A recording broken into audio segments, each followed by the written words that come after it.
Good morning student. आज के इस लेक्चर में अपन ड्यूल प्रोसेसर के ऑपरेटिंग मोड के बारे में पढ़ेंगे।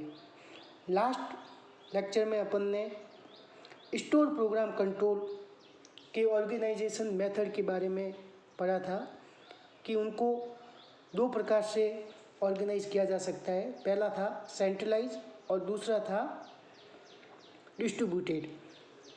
Centralise store program control organization में सिंगल प्रोसेसर के द्वारा एक्सचेंज के सारे कंट्रोल फंक्शंस और अदर फंक्शंस को परफॉर्म करने के लिए सिंगल प्रोसेसर के द्वारा किए जाते हैं। तो सिंगल प्रोसेसर के साथ साथ रेडिडेंसी पर्पज़ के लिए स्टैंड बाई मोड में दूसरा प्रोसेसर भी यूज़ किया जाता है। तो एक से ज़्यादा प्रोसेसर के द्वारा कंट्रोल फंक्शन परफॉर्म किए जाते हैं, लेकिन एट ए टाइम आपका जो है एक ही प्रोसेसर यूज़ होता है। तो ड्यूल प्रोसेसर सेंट्रलाइज मोड में या अदर मोड में कैसे काम करेंगे वो अपन इस लेक्चर में पढ़ेंगे कि ड्यूल प्रोसेसर के कौन कौन से ऑपरेटिंग मोड्स हैं। जो भी कंट्रोल फंक्शन मेमोरी मॉड्यूल में होते हैं, प्रोग्राम में होते हैं, वो प्रोसेसर के द्वारा परफॉर्म किए जाते हैं। प्रेजेंटली दो प्रोसेसर का उपयोग किया जाता है किसी भी फेलियर या किसी भी ऐसे सर्कमटेंस से एक्सचेंज को बचाने के लिए कि एक प्रोसेसर अगर आपका फेल हो जाता है तो वो दूसरे प्रोसेसर के द्वारा एक्सचेंज को ऑपरेट किया जा सके। ड्यूल प्रोसेसर को 3 मोड में ऑपरेट किया जा सकता है। उसमें पहला है आपका स्टैंड बाई मोड, दूसरा है सिंक्रोनस डुप्लेक्स मोड और तीसरा है लोड शेयरिंग मोड। 3 मोड है जिसमें ड्यूल प्रोसेसर को ऑपरेट एक्सचेंज के अंदर कराया जा सकता है। पहले अपन देखेंगे स्टैंड बाई मोड। जो आपका स्टैंड बाई मोड है वो ड्यूल प्रोसेसर का सबसे सिंपल ऑपरेशन का कॉन्फ़िगरेशन है, जिसमें एक प्रोसेसर एक्टिव रहता है और दूसरा प्रोसेसर आपका स्टैंड बाई मोड में रहता है। हार्डवेयर और सॉफ्टवेयर दोनों ही स्टैंड बाई मोड में रहेंगे। तो ड्यूल प्रोसेसर ऑपरेटिंग मोड में पहला जो है आपका स्टैंड बाई मोड, इसमें एक प्रोसेसर एक्टिव रहेगा और दूसरा स्टैंड बाई मोड में रहेगा। हार्डवेयर और सॉफ्टवेयर दोनों ही स्टैंड बाई मोड में रहेंगे। स्टैंड बाई प्रोसेसर तभी काम में आता है जब एक्टिव प्रोसेसर फेल हो जाता है। जब आपका एक्टिव प्रोसेसर किसी कारण से फेल हो जाए तो स्टैंड बाई प्रोसेसर काम में आएगा।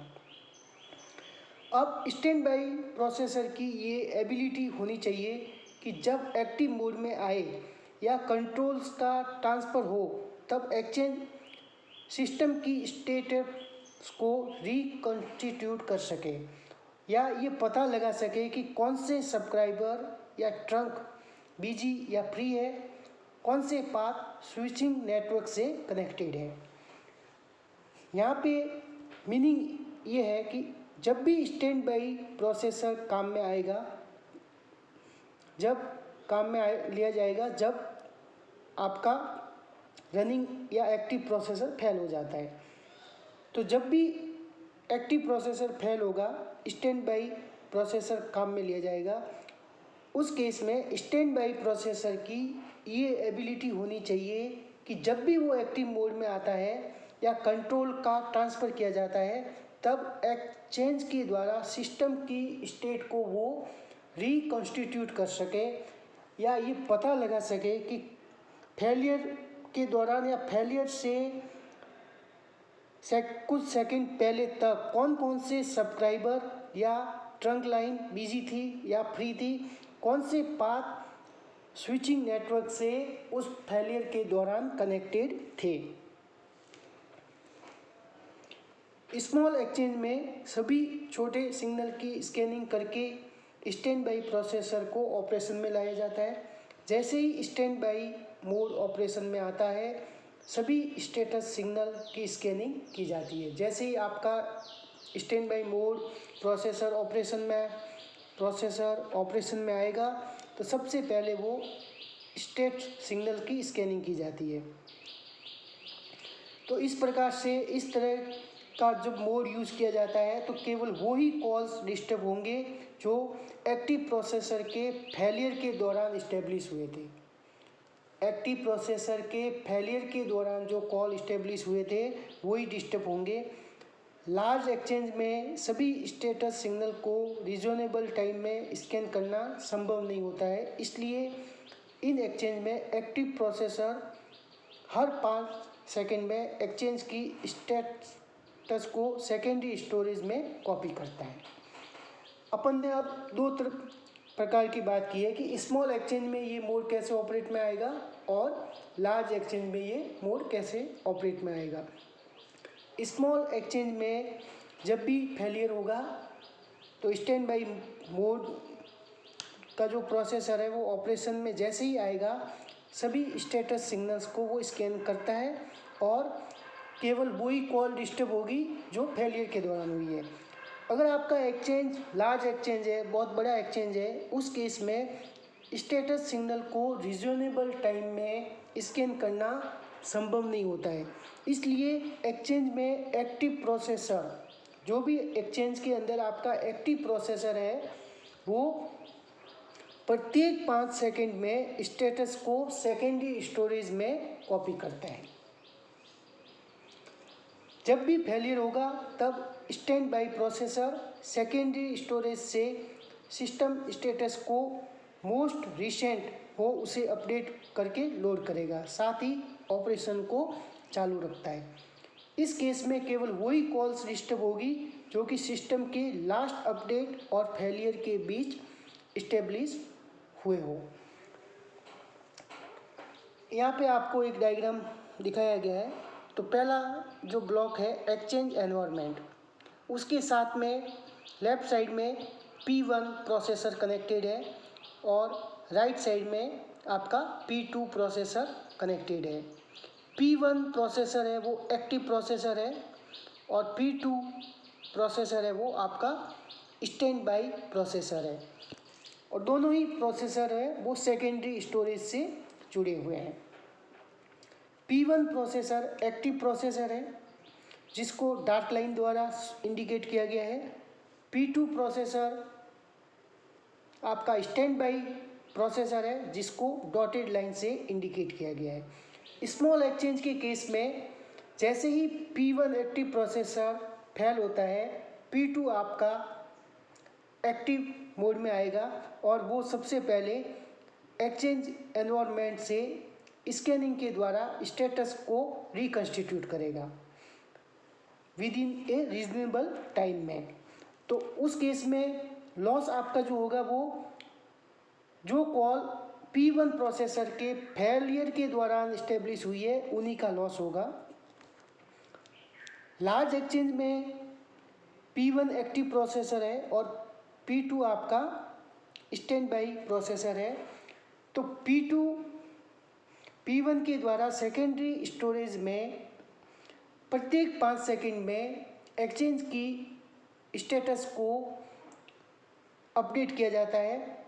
तो जब भी फेलियर होगा P2 के द्वारा एक्सचेंज एनवायरनमेंट से एक्सचेंज के स्टेटस को रिकंस्टिट्यूट करने में जो टाइम लगेगा वो सेकेंडरी स्टोरेज से वो उठाएगा। तो इसमें कॉल के दौरान जो आपको लास्ट अपडेट जो हुआ है लास्ट अपडेट तक आपको एक्सचेंज की स्टेटस अपडेट मिलेगी। तो लास्ट स्टेज जो है वो उसके बाद लास्ट स्टेज जब भी अपडेट हुआ है उसके बाद में जो कॉल इस्टेब्लिश हुए हैं विद इन 5 सेकेंड्स में वो लॉस होगा। इस प्रकार से P2 आपका स्टैंड बाई मोड में रहता है और एक्सचेंज की स्टेटस को विद इन एवरी 5 सेकेंड्स में अपडेट किया जाता है। ये आपका कहलाता है stand by mode of dual processor. इसके बाद आता है दूसरा सिंक्रोनस डुप्लेक्स मोड। इसमें दोनों प्रोसेसर के बीच में हार्डवेयर कपलिंग की जाती है जो सेम सेट ऑफ इंस्ट्रक्शन को एग्जीक्यूट करता है। साथ ही परिणाम की लगातार तुलना करता रहता है। अगर कोई मिसमैच होता है तो फॉल्टी प्रोसेसर को आइडेंटिफाई किया जाता है और फ्यू मिली सेकेंड्स में ही फॉल्टी प्रोसेसर को आउट ऑफ सर्विस किया जाता है। तो सिंक्रोनस डुप्लेक्स मोड में दोनों प्रोसेसर के बीच में हार्डवेयर कपलिंग की जाती है। एक प्रोसेसर आपका एक्टिव रहता है, एक प्रोसेसर आपका स्टैंड बाई मोड में रहता है, लेकिन दोनों प्रोसेसर के बीच में हार्डवेयर कपलिंग के द्वारा सेट ऑफ इंस्ट्रक्शन को एग्जीक्यूट करने का काम करता है। साथ ही दोनों प्रोसेसर के मध्य में कोई भी मिसमैच होता है तो फॉल्टी प्रोसेसर को आइडेंटिफाई किया जाता है और उन फॉल्टी प्रोसेसर को विद इन फ्यू सेकेंड्स में आउट ऑफ सर्विस किया जाता है। जब भी सिस्टम नॉर्मली ऑपरेट होता है तब पूरे समय दोनों प्रोसेसर में सेम डेटा रहता है एवं साथ ही साथ एक्सचेंज एनवायरनमेंट से सभी इंफॉर्मेशन को रिसीव किया जाता है। एक्चुअली एक प्रोसेसर एक्सचेंज को कंट्रोल करता है और दूसरा पहले के साथ सिंक्रोनाइज रहता है, लेकिन एक्सचेंज कंट्रोल में किसी भी प्रकार का कोई पार्टिसिपेट नहीं करता है। अगर कंपेरेटर के द्वारा कोई फॉल्ट डिटेक्ट होता है तो एक चेकआउट प्रोग्राम दोनों प्रोसेसर पर अलग अलग चलाया जाता है जिससे ये पता लगाया जा सके कि कौन सा प्रोसेसर फॉल्टी है। जो कॉल्स टेम्परेरी सस्पेंड हुए हैं उनको प्रोसेसिंग को डिस्टर्ब किए बिना चेकआउट प्रोग्राम रन होता है। एक प्रोसेसर को सर्विस या मेंटेनेंस के लिए भेजा जाता है तब दूसरा प्रोसेसर काम करता है। जब फॉल्टी प्रोसेसर के रिपेयर के बाद सर्विस में लाया जाता है तब एक्टिव प्रोसेसर की मेमोरी के कंटेंट को उसकी मेमोरी में कॉपी किया जाता है। इसको एक्टिव प्रोसेसर के साथ सिंक्रोनाइज करके कंपैरेटर को इनेबल्ड किया जाता है।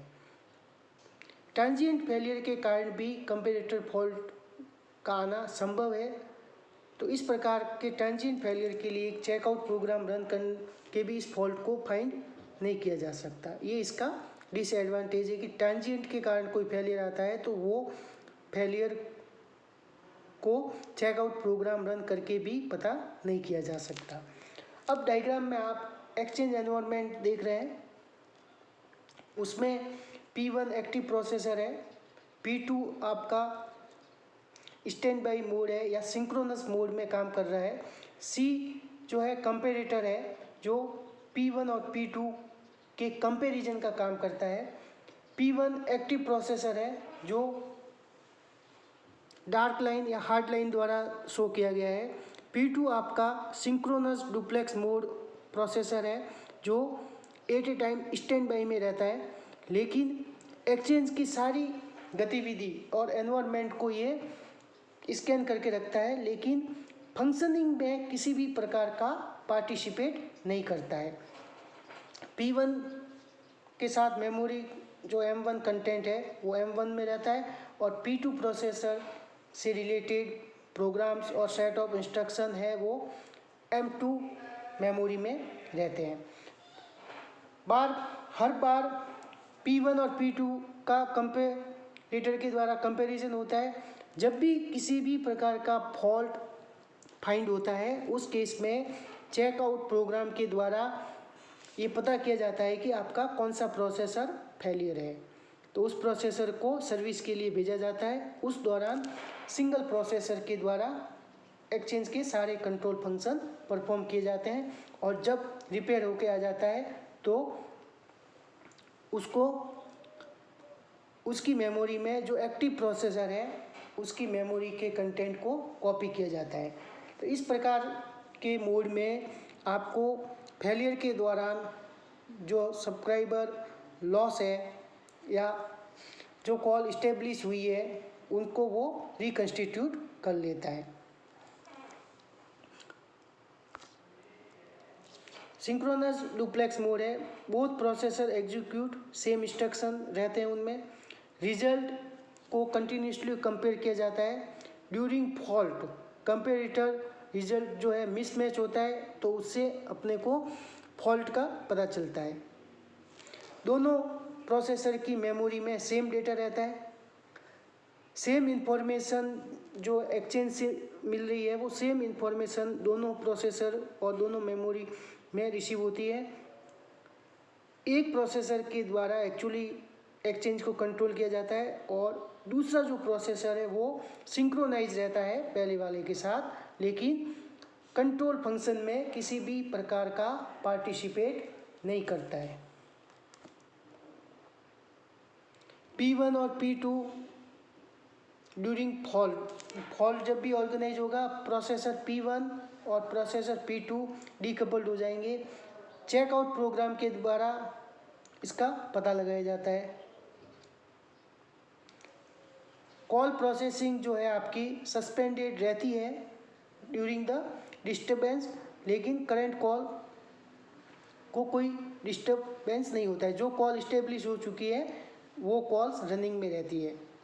स्टैंड बाई मोड में जो कॉल्स उस दौरान फेलियर के दौरान जो इस्टेब्लिश हुई है उनका लॉस होता है, लेकिन इसमें जो कॉल इस्टेब्लिश हो चुकी है वो विदाउट एनी डिस्टर्बेंस के दूसरा प्रोसेसर जो है सिंक्रोनाइज वाला वो उसको कंट्रोल फंक्शंस को परफॉर्म करता है।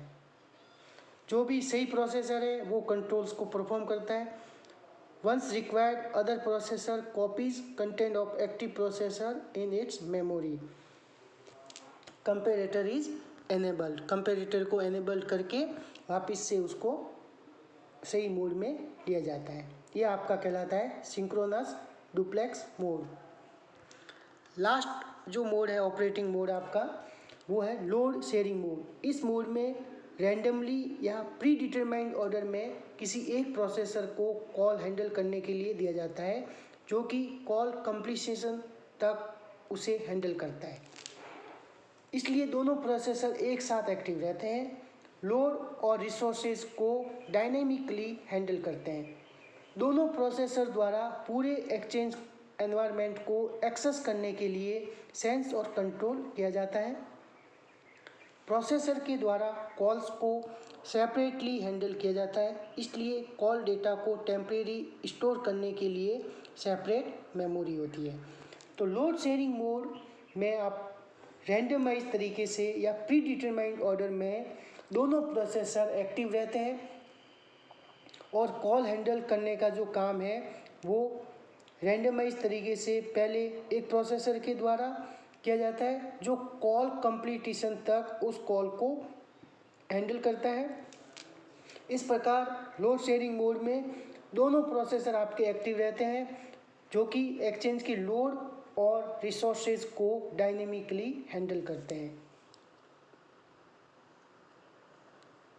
प्रोग्राम और सेमी परमानेंट डेटा स्टोर किए जाते हैं मेमोरी के अंदर।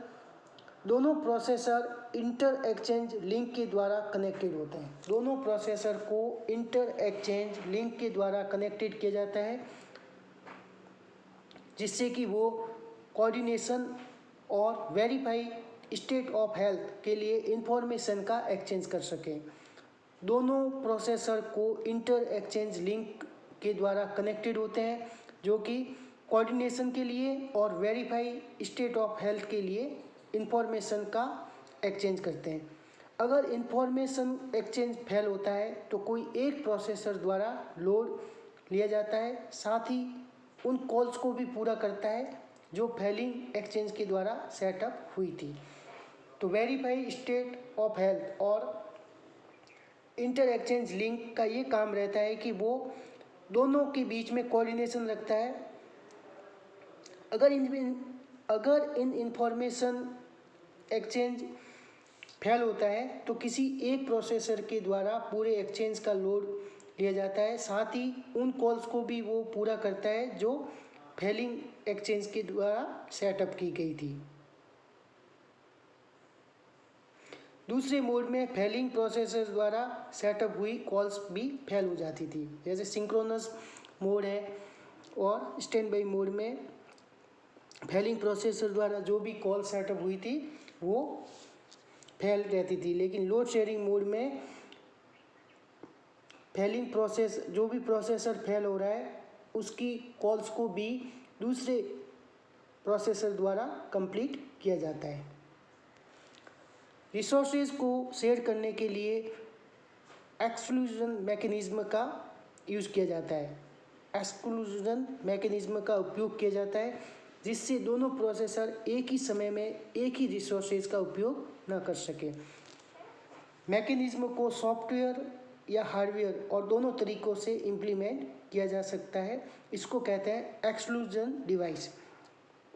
एक्सचेंज एनवायरनमेंट आप देख रहे हैं, इसमें P1 एक्टिव प्रोसेसर है, हार्ड लाइन से दिखाया गया है। P2 भी आपका एक्टिव प्रोसेसर है जिसको हार्ड लाइन से दिखाया गया है। दोनों के बीच में लोड शेयर रैंडमाइज या प्री डिटरमाइंड तरीके से किया जाता है। P1 की मेमोरी M1 से रिप्रेजेंट किया गया है और P2 की जो प्रोसेसर की मेमोरी है वो M2 से रिप्रेजेंट किया गया है। P1 और P2 है वो एक्सक्लूजन डिवाइस के द्वारा कनेक्टेड किए गए हैं जिससे कि दोनों प्रोसेसर एक ही समय में एक ही रिसोर्सेज का उपयोग नहीं कर सके। इंटर प्रोसेसर लिंक के द्वारा इसमें कोऑर्डिनेशन किया जाता है। यदि इंफॉर्मेशन एक्सचेंज फेल होता है, healthy processor take over.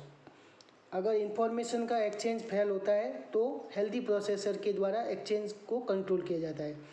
Exclusion device जो है वो इस एक्सक्लूजन डिवाइस का ये काम है कि वो एट ए टाइम दोनों प्रोसेसर के द्वारा एक ही काम को करने से रोकता है और करंट कॉल्स को ट्रांसफ़र करने का काम है। Calls being establish are lost. ED जो है एक्सक्लूजन डिवाइस है को जब एक प्रोसेसर द्वारा सेट किया जाता है तब दूसरा प्रोसेसर उस पर्टिकुलर रिसोर्सेज को तब तक एक्सेस नहीं कर सकता जब तक कि पहले के द्वारा उसे रीसेट नहीं किया जा सके। दोनों प्रोसेसर ओवरलोड हैंडल करने में कैपेबल होते हैं। दोनों प्रोसेसर सामान्य मोड में हाफ कॉल्स को हैंडल करते हैं। एक्सचेंज ऑपरेटर कमांड के द्वारा लोड को स्प्लिट करके अनइवनली फॉर्म में दोनों प्रोसेसर पर दे सकता है। लो टॉपिक पर प्रोसेसर का सॉफ्टवेयर मॉडिफिकेशन टेस्ट करने के लिए इस दौरान दूसरा प्रोसेसर ज़्यादा कॉल्स को हैंडल कर सकता है। टॉपिक ओवरलोड के केस में लोड शेयरिंग कॉन्फ़िगरेशन सबसे बेस्ट परफॉर्मेंस प्रोवाइड करता है। तो ईडी का काम है, एक्सक्लूजन डिवाइस जो है आपका एक प्रोसेसर द्वारा अगर सेट किया जाता है तो दूसरा प्रोसेसर उस पर्टिकुलर रिसोर्सेज को तब तक एक्सेस नहीं करेगा जब तक कि पहले के द्वारा उसे रीसेट नहीं किया जा सकता। लोड शेयरिंग कॉन्फ़िगरेशन जो है वो तीनों जो ड्यूल प्रोसेसर ऑपरेटिंग मोड है, सबसे बढ़िया जो ऑपरेटिंग मोड है वो आपका लोड शेयरिंग मोड है। इसमें ट्रैफिक को स्प्लिट भी कर सकते हैं। इसके बाद आता है availability of exchange. Single processor system.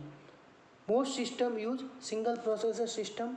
They perform only one process at a given time and it carries out the next process in the queue only after the current process is completed. Operating system monitor the status of them and also send them next executable instruction. It relieves CPU of disk scheduling and other tasks.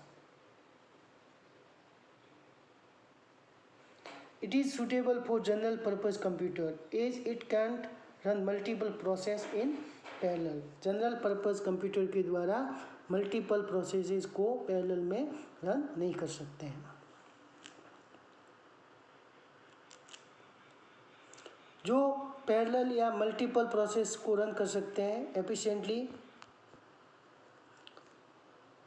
two or more processors will be in close communication with each other with shared memory, storage and power supply.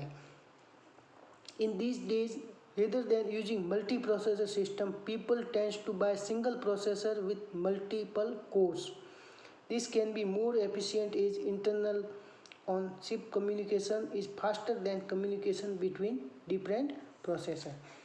आजकल different processor use to और मोर processor या different processor use करने की बजाय multi processor system, single processor with multi core, single processor और number of processor को वो process को वो पैरेलल में काम कर सके, तो single processor with multiple cores का कंसेप्ट है।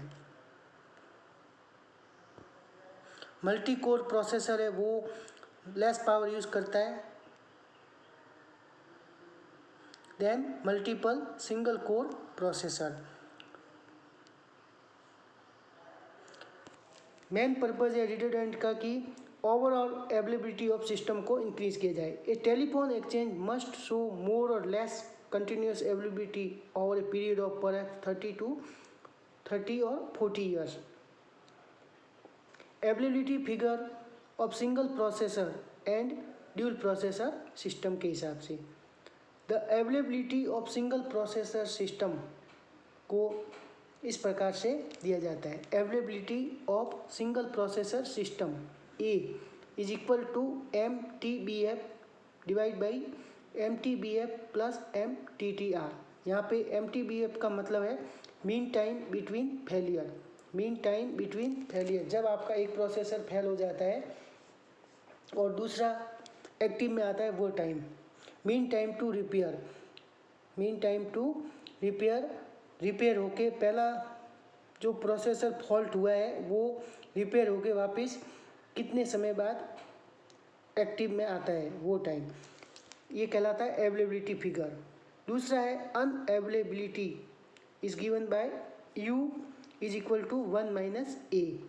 1 माइनस ए तो आया आपका MTTR divide by MTBF plus MTTR, mean time to repair, mean time between failure.